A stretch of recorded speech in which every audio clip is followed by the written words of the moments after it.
नमस्कार दोस्तों, कैसे हैं आप सभी। आशा करते हैं आप सभी स्वस्थ होंगे, मस्त होंगे और आपकी स्टडी भी अच्छी चल रही होगी। दोस्तों, आज हम अपनी इस क्लास में उत्तराखंड विन्सर ईयरबुक 2026 से उत्तराखंड करंट अफेयर्स पढ़ने जा रहे हैं। दोस्तों, 2025 का जो भी समसामयिकी है उसको हम विन्सर ईयरबुक से कंप्लीट करेंगे। इसके अलावा विन्सर ईयरबुक में जितने भी आपके इंपॉर्टेंट क्वेश्चंस हैं जो आपके यूकेपीएससी के द्वारा पूछ लिए जाते हैं, अपर पीसीएस के एग्ज़ाम में, लोअर पीसीएस के एग्ज़ाम में, या आपके लेक्चरर के जो एग्ज़ाम होंगे आरओ एआरओ, या फिर जो आपका एपीएस का मेंस का एग्ज़ाम होगा, उन सभी में विन्सर बुक से काफ़ी प्रश्न पूछे जाते हैं। तो इसलिए आज हम अपनी इस क्लास में विन्सर बुक से उत्तराखंड करंट अफेयर्स पढ़ने जा रहे हैं। तो आज की हमारी पहली क्लास रहेगी इस बुक्स की, ठीक है, और आगे आपको पूरी ये बुक कंप्लीट कराई जाएगी। तो आपसे रिक्वेस्ट है कि प्लीज़ हमारी इस सीरीज से जुड़िएगा और चैनल को सब्सक्राइब कर लीजिएगा। तो चलिए शुरू कर लेते हैं आज की अपनी इस क्लास को, जिसका पहला क्वेश्चन है, उत्तराखंड के किस निशानेबाज खिलाड़ी को वर्ष 2024 के द्रोणाचार्य पुरस्कार से सम्मानित किया गया। सही आंसर रहेगा ऑप्शन बी, सुभाष राणा। सुभाष राणा को निशानेबाजी के लिए द्रोणाचार्य पुरस्कार 2024 से सम्मानित किया गया था। ये दोस्तों जो पैरा ओलंपिक निशानेबाजी टीम थी उसके कोच थे, ठीक है, तो याद रखें, महत्वपूर्ण है। ये दोस्तों जसपाल राणा के भाई हैं। जसपाल राणा, सुभाष राणा और सुषमा राणा, ये तीनों बहन भाई हैं जो कि निशानेबाजी से जुड़े हैं और टिहरी गढ़वाल के रहने वाले हैं। आगे बढ़ जाएंगे कि 28 जनवरी 2025 को प्रधानमंत्री नरेंद्र मोदी ने देहरादून में 38वें राष्ट्रीय खेलों का उद्घाटन किया। गृह मंत्री अमित शाह ने हल्द्वानी में इन खेलों का समापन किस दिन किया था। देखिए, 28 जनवरी 2025 को 38वें राष्ट्रीय खेलों का शुभारंभ किया था नरेंद्र मोदी ने, जबकि समापन किया था अमित शाह ने हल्द्वानी में। तो ये किया था आपका 14 फरवरी 2025 को, ठीक है, तो ऑप्शन ए आपका करेक्ट हो जाएगा। देखिए, ऊपर था हमारा कि जो आपके द्रोणाचार्य पुरस्कार की शुरुआत हुई तो ये कब हुई थी, तो ये 1985 में हुई थी। इसको भी आप नोट कर लीजिएगा। तीसरा प्रश्न है कि उत्तराखंड के एक प्रतीक चिन्ह पर आधारित 38वें राष्ट्रीय खेलों के शुभांकर का नाम क्या था। देखिए, ये था आपका मौली, और मौली ये मोनाल से प्रेरित है, तो ऑप्शन सी आपको याद रखना है, ठीक है। क्वेश्चन बन जाएगा कि 38वें राष्ट्रीय खेलों का शुभांकर क्या था, तो मौली था, जो कि मोनाल से प्रेरित है। चौथा क्वेश्चन है कि राष्ट्रीय खेल प्रतियोगिताएं राज्य के 8 जनपदों में आयोजित की गईं। ये प्रतियोगिताएं कितने शहरों में हुई थीं। देखिए, 38वें राष्ट्रीय खेल जो हुए थे उत्तराखंड में, तो ये 8 जनपदों में आयोजित किए गए थे, और ये खेल 8 जनपदों के 11 शहरों में आयोजित किए गए थे। तो ऑप्शन डी आपका सही आंसर बन जाएगा। पांचवा प्रश्न है कि 38वें राष्ट्रीय खेलों में किस राज्य ने सबसे अधिक 201 पदक जीते। देखिए, जो आपकी पॉइंट टेबल थी, ठीक है, तो उसमें पहला स्थान जो था तो ये महाराष्ट्र का था, जिसने 201 पदक जीते थे, ठीक है। अगर क्वेश्चन बनेगा कि पहली रैंक किसकी थी, तो वह दोस्तों सर्विसेज बोर्ड की थी, क्योंकि पहली रैंक जो बनती है तो वह आपकी जो गोल्ड मेडल होते हैं उसके आधार पर तय की जाती है। तो सबसे ज़्यादा गोल्ड मेडल जो जीते थे तो वह सर्विसेज बोर्ड ने जीते थे, जबकि सर्वाधिक पदक तो ये महाराष्ट्र ने जीते थे। अगला प्रश्न है कि 38वें राष्ट्रीय खेलों में सबसे ज़्यादा 68 स्वर्ण पदक SSBC ने जीते।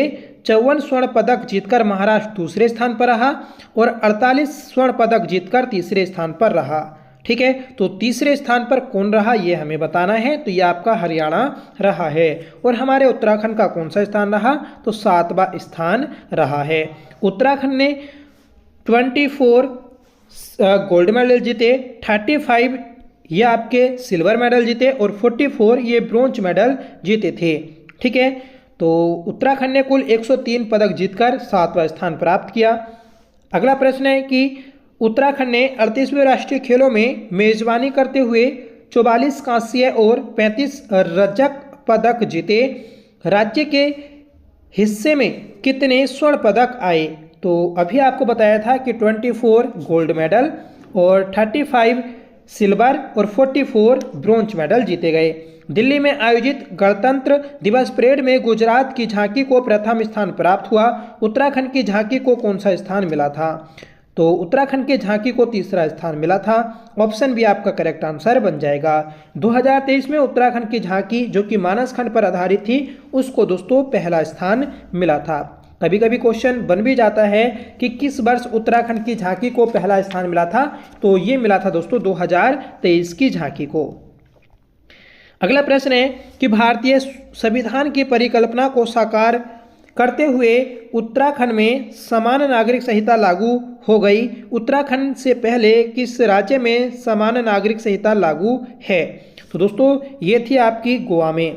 गोवा में दोस्तों स्वतंत्र भारत से पहले ही समान नागरिक संहिता लागू की गई थी और ये दोस्तों पुर्तगाली कोड पर आधारित थी। ठीक है, तो क्वेश्चन बन जाएगा कि स्वतंत्रता के बाद यूसीसी लागू करने वाला पहला राज्य कौन सा है? तो उत्तराखंड है। ठीक है, और इसको लागू किया गया था दोस्तों 27 जनवरी को, 27 जनवरी 2025। नेक्स्ट क्वेश्चन है कि भारत के संविधान के किस खंड में भविष्य की संसद को समान नागरिक संहिता बनाने की व्यवस्था दी गई है?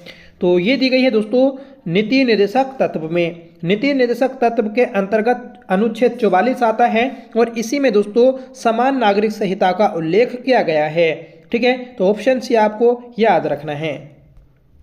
और उत्तराखंड में यूसीसी जो लागू की गई तो ये रंजना देसाई समिति की सिफारिश पर लागू की गई थी। जनवरी 2025 में उत्तराखंड के कितने नगर निकायों में चुनाव संपन्न हुए? तो 100 नगर निकायों में चुनाव संपन्न हुए थे।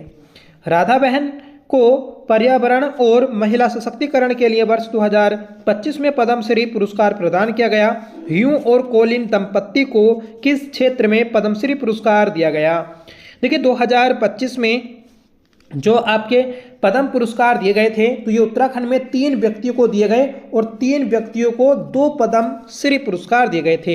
एक जो पद्मश्री था तो वह संयुक्त रूप से इन दोनों दंपत्तियों को दिया गया था, ह्यू और कोलिन को। ठीक है, तो जो दोस्तों ह्यू और कोलिन है तो ये आपके साहित्य एवं शिक्षा से जुड़े हैं। सही आंसर है ऑप्शन सी। और राधा बहन भट्ट इनके द्वारा खीराकोट आंदोलन चलाया गया था 1978 में, जो कि खड़िया खनन के विरोध में चलाया गया था। और इस साल 2026 में भी आपके पद्मश्री और पद्म भूषण पुरस्कार उत्तराखंड में दिए गए। तो पद्मश्री जो पुरस्कार दिया गया ये 2 व्यक्तियों को दिया गया था, एक आपका खेमराज सुंदरियाल और दूसरे हैं कैलाश पंत। ठीक है, और पद्म भूषण ये उत्तराखंड के दूसरे अंतरिम मुख्यमंत्री भगत सिंह कोश्यारी को दिया गया। ठीक है, तो पद्म भूषण किसको दिया गया? तो ये दिया गया है आपका भगत सिंह कोश्यारी को। भगत सिंह कोश्यारी ये महाराष्ट्र के राज्यपाल भी रहे हैं। अगला प्रश्न है कि मनरेगा के तहत 100 दिन का रोजगार देने में किस जनपद को प्रथम स्थान मिला है? देखिए मनरेगा के तहत 100 दिन का रोजगार देने के लिए ये आपका रुद्रप्रयाग पहले स्थान पर रहा है। सही आंसर हो जाएगा ऑप्शन ए। ठीक है, अब दोस्तों मनरेगा का नाम भी चेंज किया गया है, बीबी जी राम जी नाम कर दिया गया है। अब मनरेगा के तहत 125 दिन का रोजगार दिया जाएगा। उत्तराखंड में छठे वित्त आयोग का अध्यक्ष किसे बनाया गया? देखिए छठे वित्त आयोग के अध्यक्ष जो बने ये आपके एन रविशंकर बने हैं। उत्तराखंड में 5वें वित्त आयोग के जो अध्यक्ष थे तो वह दोस्तों इंदु कुमार पांडे थे। ठीक है, याद रखें। और पहले वित्त आयोग के अध्यक्ष थे दोस्तों आर के धर। ठीक है, नेक्स्ट क्वेश्चन है सामाजिक कार्यकर्त्री बिमला बहुगुणा को या का 14 फरवरी 2025 को निधन हो गया, वे किस विचारधारा से प्रेरित थीं? तो ये गांधीवादी विचारधारा से प्रेरित थीं। याद रखिएगा, जिनका 14 फरवरी 2025 को निधन हो गया था।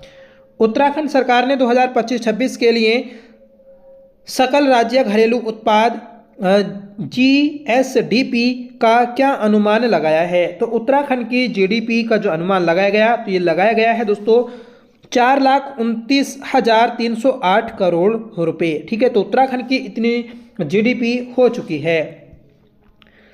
आगे बढ़ जाएंगे कि उत्तराखंड बजट 2025-26 में सूक्ष्म लघु और मध्यम उद्यमों के लिए कितनी राशि आवंटित की गई? तो जो आपके सूक्ष्म लघु और मध्यम उद्योग होते हैं तो उनके लिए जो राशि आवंटित की गई तो ये की गई है दोस्तों आपकी ऑप्शन वी 50 करोड़ रुपए। ठीक है। उत्तराखंड बजट 2025-26 में खाद्य सुरक्षा योजना के लिए कितनी राशि आवंटित की गई? तो ये राशि आवंटित की गई है फ्रेंड्स 600 करोड़ रुपए। ऑप्शन सी करेक्ट हो जाएगा। खाद्य सुरक्षा सूचकांक में उत्तराखंड का कौन सा स्थान है? ये भी प्रश्न बन जाता है। तो 18वां स्थान है। ठीक है। आगे बढ़ जाएंगे कि उत्तराखंड बजट 2025-26 में प्रधानमंत्री आवास योजना ग्रामीण के लिए कितनी राशि आवंटित की गई? तो फ्रेंड्स प्रधानमंत्री आवास योजना जो ग्रामीण क्षेत्रों के लिए थी 2025-26 के बजट के लिए, तो ये राशि थी फ्रेंड्स 207.18 करोड़ रुपए। उत्तराखंड बजट 2025-26 में प्रधानमंत्री आवास योजना शहरी के लिए कितनी राशि आवंटित की गई? तो शहरी के लिए जो राशि आवंटित की गई है तो ये है आपकी 54.12 करोड़ रुपए। Option B. आगे बढ़ जाएंगे कि उत्तराखंड बजट 2025-26 का मुख्य उद्देश्य क्या है? तो 2025-26 का जो मुख्य उद्देश्य रहेगा तो ये है दोस्तों आपका सकल राज्य घरेलू उत्पाद बढ़ाना, बुनियादी ढांचे, सामाजिक कल्याण, पर्यावरण और आर्थिक विस्तार पर जोर देना, राज्य के निवासियों के जीवन की गुणवत्ता में सुधार करना, उपयुक्त सभी। तो ऑप्शन डी आपका सही आंसर बन जाएगा। उत्तराखंड के किस स्कूल को पर्यावरण शिक्षा के लिए विप्रो ऑर्थियन अवार्ड 2024 से सम्मानित किया गया है? फ्रेंड्स उत्तराखंड का जो नानक मत्ता पब्लिक स्कूल है इसको पर्यावरण शिक्षा के लिए विप्रो अर्थियन अवार्ड 2024 से सम्मानित किया गया। नेक्स्ट क्वेश्चन है कि उत्तराखंड की किस संस्था को नेवा नेशनल ई विधान एप्लीकेशन का इस्तेमाल कर डिजिटल बनाया गया है? तो ये बनाया गया है दोस्तों आपका ऑप्शन बी विधान सभा के लिए। ठीक है। तो विधानसभा को नेवा का इस्तेमाल कर डिजिटल बनाया जाएगा और नेवा की फुल फॉर्म याद रखिएगा नेशनल ई विधान एप्लीकेशन। उत्तराखंड में ई रूपी प्रणाली की शुरुआत की गई। यह प्रणाली किस क्षेत्र से संबंधित है? तो ई रूपी प्रणाली जो है तो ये आपकी दोस्तों कृषि से संबंधित है। सही आंसर है ऑप्शन सी। आगे बढ़ जाएंगे कि उत्तराखंड में नया भू कानून लागू हो गया है। यह कानून राज्य के कितने जनपदों में लागू किया गया? तो नया भू कानून ये 11 जनपदों में लागू किया गया है और दोस्तों 2 जनपद एक हरिद्वार और उधमसिंह नगर इसे बाहर रखा गया है। ठीक है। अगर कोई खेती करना चाहता है तो वह इन 2 जिलों में ही जमीन को खरीद सकता है। ठीक है। और जो बाकी 11 जिले हैं उनमें ये व्यवस्था लागू नहीं की गई। उत्तराखंड सरकार ने महिला सारथी योजना शुरू की है। इस योजना से किन महिलाओं को लाभ मिलेगा? तो महिला सारथी योजना ये 8 मार्च 2025 को शुरू की गई थी। ये योजना दोस्तों निर्धन, विधवा और परित्यक्ता महिलाओं के लिए है। ऑप्शन डी आपका सही आंसर बन जाएगा उपयुक्त तीनों। ठीक है। उत्तराखंड भाषा संस्थान ने इस वर्ष कितने साहित्यकारों को सम्मानित किया? तो 13 साहित्यकारों को सम्मानित किया है। आपका ऑप्शन बी सही आंसर बन जाएगा। ठीक है। तो याद रखिएगा कि साहित्यकारों को जो सम्मानित किया गया था उत्तराखंड भाषा संस्थान के द्वारा तो 18 को क्या है? ठीक है। माफ करिएगा इसका जो सही आंसर बन जाएगा तो ये बनेगा 18 को सम्मानित किया था। ठीक है। आगे बढ़ जाएंगे कि सलेश मटियानी राज्य शैक्षिक पुरस्कार 2024 कितने शिक्षकों को प्रदान किया गया? तो 2024 में राज्य शैक्षिक पुरस्कार जो दिए गए थे तो ये 16 व्यक्तियों को दिए गए। सही आंसर है ऑप्शन बी। नेक्स्ट क्वेश्चन है कि उत्तराखंड का 19वां मुख्य सचिव किसे बनाया गया? तो उत्तराखंड के 19वें सचिव जो बने ये आनंद वर्धन बने हैं। आनंद वर्धन से पहले राधा रतूड़ी मुख्य सचिव थी जो कि 18वें नंबर की थी। ठीक है। राधा रतूड़ी वर्तमान में ये जो है दोस्तों सूचना आयुक्त हैं। उत्तराखंड का पहला महिला खेल विश्वविद्यालय किस जनपद में बनाया जा रहा है? तो दोस्तों ये आपका चंपावत में बनाया जा रहा है। सही आंसर है ऑप्शन सी। ठीक है। तो चंपावत में उत्तराखंड का पहला महिला खेल विश्वविद्यालय बनाया जाएगा। प्रधानमंत्री नरेंद्र मोदी ने उत्तराखंड के लिए घाम तपो योजना का जिक्र किया। यह योजना किससे संबंधित है? तो ये दोस्तों योग शिक्षा से संबंधित है। सही आंसर जो है आपका ऑप्शन सी हो जाएगा कि घाम तपो योजना ये आपकी योग शिक्षा के लिए है। अगला प्रश्न है कि मुख्यमंत्री नरेंद्र मोदी ने उत्तराखंड में किस जगह से शीतकालीन पर्यटन को प्रोत्साहित किया? तो दोस्तों प्रधानमंत्री नरेंद्र मोदी के द्वारा शीतकालीन पर्यटन को जो प्रोत्साहित किया है तो ये मुखबा उत्तरकाशी से किया। ठीक है, मुखबा उत्तरकाशी से किया गया था, ऑप्शन वी। नेक्स्ट क्वेश्चन है कि 9 से 15 मार्च 2025 को अंतर्राष्ट्रीय योग महोत्सव का आयोजन उत्तराखंड में किस स्थान पर किया गया? तो 9 से 15 मार्च को अंतर्राष्ट्रीय योग दिवस का आयोजन किया गया था और ये किया गया था दोस्तों ऋषिकेश में। सही आंसर हो जाएगा ऑप्शन डी। ठीक है, और 21 जून को आपका राष्ट्रीय योग दिवस होता है और इसे जो आयोजित किया गया था यह आपका गैरसैंण में आयोजित किया गया था। श्रीमती राधा रतूड़ी को राज्य की पहली महिला मुख्य सूचना आयुक्त बनाया गया। इससे पहले वे राज्य में किस पद पर कार्यरत थीं? देखिए, श्रीमती राधा रतूड़ी ये राज्य की पहली महिला सूचना आयुक्त बनी और ये इस पद पर आने से पहले मुख्य सचिव के पद पर रही थी। तो ऑप्शन ए आपका सही आंसर है। 35वां प्रश्न है कि छात्रों और शोधकर्ताओं को खगोलीय जानकारी उपलब्ध कराने के लिए उत्तराखंड में नक्षत्र भवन स्थापित किया जा रहा है। यह नक्षत्र भवन कहाँ स्थापित किया जा रहा है? तो दोस्तों नक्षत्र भवन ये उत्तराखंड में छात्रों और शोधकर्ताओं को खगोलीय जानकारी उपलब्ध कराने के लिए डीडी हाट पिथौरागढ़ में बनाया जा रहा है। ठीक है, और नक्षत्र सभा का आयोजन मसूरी में किया गया था। इंडिया जस्टिस रिपोर्ट 2025 में उत्तराखंड को भारतीय राज्यों में कौन सा स्थान प्राप्त हुआ? देखिए, इंडिया जस्टिस रिपोर्ट 2025 जो आई थी तो इसमें उत्तराखंड को 16वां स्थान प्राप्त हुआ था, ऑप्शन सी सही आंसर है। फ्रेंड्स, अभी तक वीडियो को लाइक नहीं किया है तो प्लीज़ वीडियो को लाइक जरूर कर दीजिएगा और जो भी आपके 2026 में एग्ज़ाम होंगे या फिर जो नई भर्तियां आएंगी उसमें 2025 का करंट अफेयर्स ही पूछा जाएगा, तो इसलिए आपके एग्ज़ाम के पॉइंट ऑफ व्यू से मोस्ट इम्पोर्टेंट ये हमारी सीरीज रहेगी क्योंकि विंसर ईयर बुक से काफ़ी प्रश्न पूछे जाते हैं। ठीक है, तो जो आपके प्रस्तावित नई भर्तियाँ आनी हैं तो जैसे आपकी कनिष्ठ सहायक तो ये मई में आयोजित होगी, तो मई ज़्यादा दूर नहीं है और आप अपनी तैयारी करते रहिएगा। भर्तियों की ना सोचें, भर्ती जब आएंगी तो आप बस देखते रहेंगे और समय सब निकल जाएगा, तो इसलिए आप अभी तैयारी करेंगे जब जाके दोस्तों आप सेलेक्टेड हो पाएंगे। आगे बढ़ेंगे कि उत्तराखंड में प्रथम तितली गैलरी की स्थापना किस स्थान पर की गई? तो तितली गैलरी ये दोस्तों जोली ग्रांट में स्थापित की गई, ऑप्शन डी सही आंसर है। उत्तराखंड में कुपोषण के प्रभाव को कम करने के लिए कौन सा अभियान चलाया गया? तो मिशन ओजस चलाया गया था, ऑप्शन ए आपका सही आंसर है। उत्तराखंड विज्ञान शिक्षा व अनुसंधान केंद्र यूसार्क का विलय किस संस्था में किया गया? तो दोस्तों अनुसंधान केंद्र यूसार्क, इसका विलय यूकास्ट में किया गया है। यूकास्ट यूसार्क दोनों 2005 में बनाए गए थे। ठीक है, उत्तराखंड में सेंटर फॉर हिंदू स्टडीज़ की शुरुआत कहाँ से करने की योजना है? दोस्तों उत्तराखंड में सेंटर फॉर हिंदूज स्टडी की शुरुआत करने का जो उद्देश्य रखा गया तो ये रखा गया है दून विश्वविद्यालय से। सही आंसर है ऑप्शन सी। उत्तराखंड राज्य ने राज्य के कितने गांवों को संस्कृत गांव घोषित किया है? तो उत्तराखंड के हर एक जिले में एक संस्कृत गांव बनाया जाएगा, तो 13 गांव संस्कृत गांव के रूप में घोषित किए गए। 42वां प्रश्न है कि साहित्यकार सुभाष पंत को हाल ही में निधन सुभाष पंत का हाल ही में निधन हो गया। उत्तराखंड सरकार ने उन्हें किस सम्मान से सम्मानित किया है? तो साहित्य भूषण सम्मान से सुभाष पंत को सम्मानित किया था और यह प्रश्न दोस्तों पेपर में पूछा गया है, तो याद रखें। पिथौरागढ़ के रहने वाले 83 वर्षीय खिलाड़ी हरिदत्त कापड़ी का हाल ही में निधन हो गया। वे किस खेल से संबंधित थे? हरिदत्त कापड़ी, इनका जो संबंध आता है तो ये है दोस्तों आपका बास्केटबॉल से। सही आंसर है ऑप्शन सी।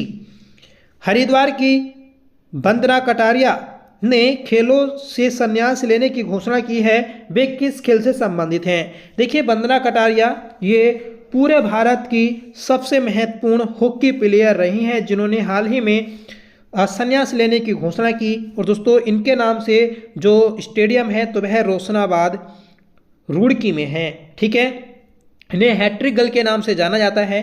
इन्होंने दोस्तों जब आपके टोक्यो ओलंपिक हुए थे तो उसमें साउथ अफ्रीका के खिलाफ हैट्रिक लगाई थी।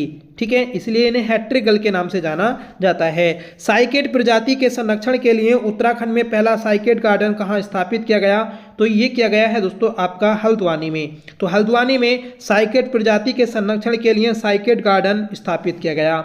जल जीवन मिशन के तहत सभी घरों को नल से जल उपलब्ध करवाकर राज्य के किस जनपद को प्रथम स्थान प्राप्त हुआ है? तो दोस्तों हर घर से नल से जल उपलब्ध कराने में पहला स्थान जो रहा ये बागेश्वर का रहा है। तो ऑप्शन भी आपका सही आंसर हो जाएगा। ठीक है, और ये दोस्तों जल मिशन के तहत, जल जीवन मिशन के तहत सभी घरों को नल से जल उपलब्ध कराया गया था। नेक्स्ट क्वेश्चन है कि राष्ट्रीय बाल स्वास्थ्य कार्यक्रम के तहत स्कूली बच्चों के स्वास्थ्य का डाटा एकत्रित किया जा रहा है। इसके लिए कौन सा पोर्टल लॉन्च किया गया? तो दोस्तों ये किया गया है आपका बाल आरोग्यम पोर्टल। तो बाल आरोग्यम पोर्टल के तहत राष्ट्रीय बाल स्वास्थ्य कार्यक्रम से जो स्वस्थ बच्चे होंगे उनका डाटा एकत्रित किया जाएगा। नेक्स्ट क्वेश्चन है कि सरकारी फ्यूल रुपसिया बगड़ जल विद्युत परियोजना को सैद्धांतिक मंजूरी मिल गई है। यह परियोजना किस नदी पर प्रस्तावित है? तो दोस्तों ये जो परियोजना है ये आपकी गौरी गंगा पर प्रस्तावित है। सही आंसर है option A. Navya Pandey Jordan में आयोजित एशियन जू जित्सु चैंपियनशिप में स्वर्ण पदक जीतने वाली पहली भारतीय महिला बनी हैं। नव्या पांडे किस शहर की निवासी हैं? तो नव्या पांडे जो है दोस्तों ये है आपकी ऑप्शन बी हल्द्वानी की। ठीक है, तो नव्या पांडे ये हल्द्वानी की रहने वाली हैं, याद रखें। अगला प्रश्न है और इसका आंसर आप कमेंट में दीजिएगा। ठीक है, कि रमेश पहाड़ी को तृतीय भैरव दत्त धूलिया पत्रकार सम्मान प्रदान किया गया, वे किस समाचार पत्र से संबंधित हैं? ठीक है, तो इसका आंसर आप कमेंट में दीजिएगा। आज की क्लास में बस इतना ही रखते हैं, बाकी के प्रश्न जो पढ़ेंगे हम अपनी नेक्स्ट क्लास में पढ़ेंगे। तो हमारी विंसर ईयर बुक की यह पहली क्लास थी। लगातार कई साथियों के कमेंट आ रहे थे कि सर आप विंसर ईयर बुक को कब कराएंगे। ठीक है, तो अब आपका एपीएस का एग्जाम भी है और नई भर्तियां भी अब आपको देखने को मिल जाएंगी। तो इसीलिए अब हम अपनी पूरी विंसर ईयर बुक को कंप्लीट कर लेंगे। ठीक है, चाहे करंट अफेयर का पार्ट हो, प्रमुख परियोजनाएं, योजनाएं, कल्याणकारी योजनाएं, जितनी भी इसमें इंपॉर्टेंट टॉपिक्स हैं उन सभी को हम अपनी सीरीज के माध्यम से कंप्लीट कर लेंगे। ठीक है, बस शर्त है कि पढ़ना आपको है, पढ़ाना मुझे है। ठीक है, और जिन लोगों का उत्तराखंड पुलिस कांस्टेबल का डीबी हो चुका है उनको हार्दिक डीबी नहीं मेडिकल, क्योंकि मेडिकल कल 2 मार्च से स्टार्ट हो गया था। तो मेडिकल जिन लोगों का हो चुका है तो उनको हार्दिक शुभकामनाएं। ठीक है, और 7 मार्च को आपको ज्वाइनिंग लेटर मिल जाएगा और फिर उसके बाद में सुनने में जो आ रहा है कि 22 मार्च से आपकी ट्रेनिंग स्टार्ट हो जाएगी। ठीक है, तो बहुत जल्द दोस्तों ये भर्ती कंप्लीट हो जाएगी और उसके बाद में नई भर्ती आपको देखने को मिलेगी। तो जल्द नई भर्ती भी आएगी, तो इसलिए आप अपनी फिजिकल पर भी ध्यान दीजिएगा और पढ़ाई को भी मजबूत करते रहिएगा। ठीक है, तो चलिए मिलते हैं नेक्स्ट वीडियो के साथ। तब तक के लिए bye, thank you so much for watching. जय हिंद।